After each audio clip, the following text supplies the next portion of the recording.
దేవుడు నీతో మాట్లాడుతున్నాడు.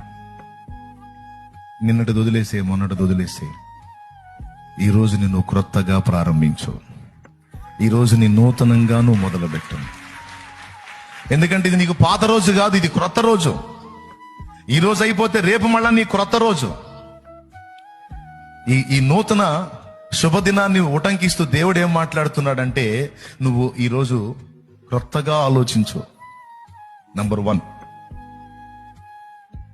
ఈ ఉదయం నీకు ఇస్తున్నటువంటి మాట. రెండవది, క్రొత్తగా ప్రయత్నించు. నంబర్ 3, క్రొత్త పని మొదలుపెట్టు. క్రొత్తగా ఆలోచించు, క్రొత్తగా ప్రయత్నించు, క్రొత్త పని మొదలుపెట్టు. దేవుణ్ణి కలుసుకునే విషయంలో కూడా ఈరోజు నూతనంగా కలుసుకో.